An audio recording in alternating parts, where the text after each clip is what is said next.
Hey guys, it's Talon. Today I'm going to be giving you guys a Vex guide. If you didn't know, I've been top 10 Vex before, as you'll see here on my profile. 317 matches, I got the top 10 on it. So yeah, let's just get into the build and then we'll go into the rest of the video after. So first, the most important item to go first is Luden's Echo, because it gives you both burst damage and just good poke. It also gives you that mana, which is a big deal for Vex because you don't have a ton of mana.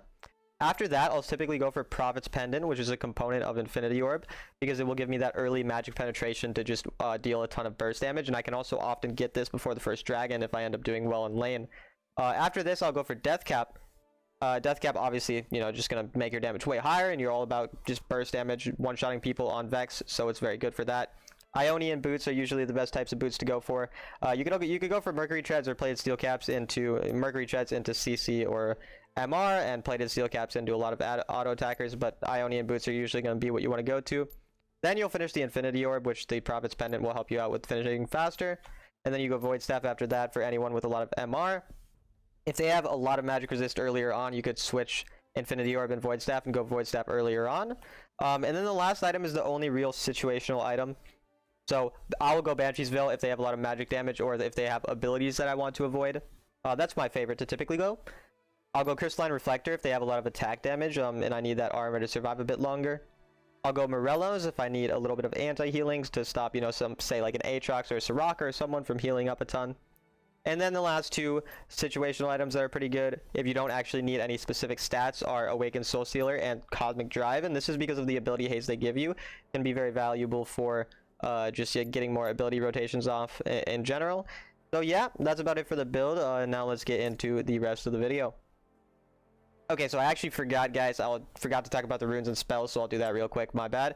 So Electrocute, typically the best rune to go in the first slot because it helps you out in lane, as you'll see later on in the video. Gathering Storm is always really going to be what I go for. You could maybe go for, like, I don't know, Triumph or Sudden Impact or Giant Slayer or something, but I like Gathering Storm. Bone Plating is almost always going to be the best defensive rune, but Second Wind, you could go into a pretty hard matchup. I talk about more in my video about laning, about the different rune choices for the third rune in lane, but typically Bone Plating just is so strong right now. And then lastly, there's about two choices that I'll go for in my last rune, and that's either Nimbus Cloak or Mana Flow Band. I prefer Nimbus Cloak for the simple fact that you can catch up to people when you flash onto them, or you can run away from ganks, and that feels very helpful. However, Mana Flow Band is very good because you do have some mana problems early game, so if you're struggling with mana, then you can switch off to Mana Flow Band instead of Nimbus Cloak, and that will still get you a lot of value overall on Vex. And then lastly, these spells will always go for Flash Ignite. There's not really another spell combo that I like. I mean, you could go for Barrier or Exhaust if you're into someone who you feel like you need to survive more against, but the reason that you want Ignite so much is because it helps you to just one-shot someone and get your reset on your ultimate when you kill someone, and that's obviously going to help you snowball the game. So typically Ignite is going to be the best on Vex in almost all situations. So yep, now we're done with that part of the explanation, so we'll get into the gameplay and the examples.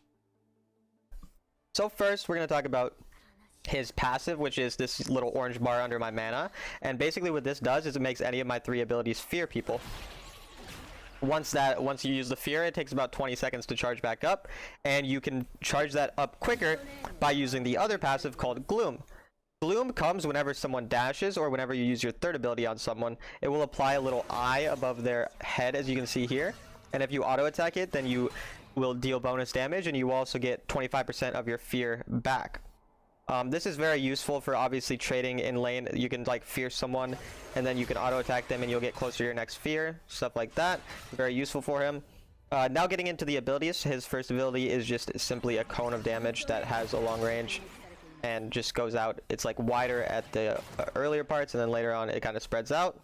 His second ability is a shield that does damage around people. His third ability is again the thing that applies Gloom. It's just a damage in this little circle, and then it also applies Gloom to people and does a bit of damage to them. And then your ultimate is a really cool ability here, I think. So your ultimate, you super long range on it, you basically just shoot it and then it attaches to someone and then you recast it to dash towards them. So some combos on Vex are typically, once you ult someone, you want to make sure that you use your third ability before you use some of your other abilities to apply Gloom, and then you immediately will use your other abilities as combo damage to burst someone down. So looking at it faster, it'd be like this. But the fastest way to do it, to apply your fear, is to use your second ability. So what you want to do is you want to ult. You want to recast your ult, second ability, first ability, then... or second ability, third ability, then first ability. That way you apply Gloom to someone and deal some bonus damage. Apart from that, there's an interesting little thing here that you can do.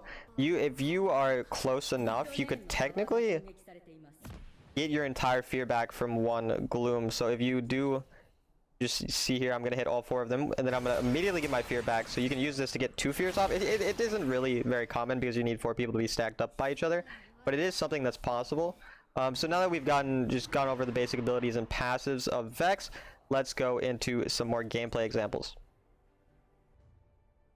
Hey guys, so I just quickly wanted to go over one more tip that I forgot to mention in terms of a combo. So a very effective combo to land your ultimate every time and get max damage off is to flash, then use your second ability, ult right after since they'll be feared because they won't be able to dodge it, then use your third ability, then first ability, and then ignite them to get maximum damage. So it's going to look like this. And then you take your ult again after. So basically you don't have to take your ult until after you land everything, because then you can walk back so that they can't damage you, then you go back in. And you might have another ability up by then or something like that. And you obviously want to ignite them as well. So yep, that's one more combo. Now let's get into the rest of the video. Okay guys, so now I'm going to go over some of the most important things to do in lane. So first off, whenever you're in lane, you want to start your third ability first. The reason for this is because it's the easiest to land, which is going to allow you to both apply Gloom to people and also allow you to get easy fears off on people early game. So against this Yasuo, I'm already auto-attacking him to get out his shield. And then I'm baiting him into me so I can easily get an Electrocute proc on him.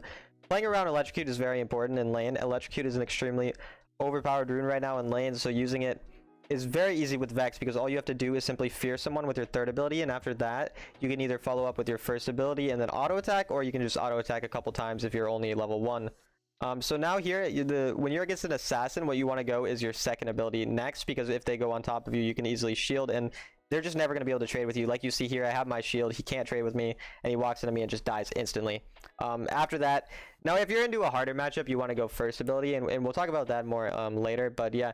So typically just in lane, the most important things into assassins is just easily poking them out with your third ability first, because they're not going to be able to do much level 1. Getting your second ability next, because they're not going to be able to go on top of you at all, and then just finding the all-in opportunities like I did in that situation. And now we'll get into a little bit of a harder matchup next and talk about that. Okay guys, so now I'm going to talk about a bit of a harder matchup for Vex. So hard matchups in general for Vex are playing into any type of control poke mages or really good lane bullies like Lucian or Akshan. So control poke mages such as Karma, Orianna, Lux, all of these champions are going to be a bit harder to deal with in lane, and that's because you don't have quite as much range and poke to deal with them. You're going to have to play a bit safer in the lane. So the main thing you want to do here is still start your third ability, but just focus on last hitting. Focus on playing for priority in the wave when you can, and just not letting them poke you too much. You can see here I'm just kind of sitting back and waiting for Karma to waste her first ability. And then when she wastes her first ability is when I go to auto her to get her bone plating out. And now what I'm looking for is just my third ability plus first ability combo once I end up getting my level 2. So you see this time I upgraded my first ability instead of my second ability when I hit level 2. And this allows me, if I land a third ability on them, to then immediately follow up with my first ability if it fears them. But unfortunately, what Karma's doing here is correct in just pushing the lane in so that she has wave priority over me, so she can help her jungler faster. And so what I should have done in this lane that I don't do is hit the wave as much as possible. Like you can see here, I kind of realized this at this point, that I need to be hitting this wave a lot, so I keep hitting it so that I can get at least an even amount of priority in the lane to help my jungler in case they fight at scuttle or something. So typically here in these lanes, it's going to be less about getting kills, it's going to be more about getting priority. And unless you're able to poke them out a lot, if they walk into your poke, then you can obviously poke them out. But if they don't, then you're going to just need to play more for other parts of the map and play around when you get level 5s, trying to roam and stuff like that.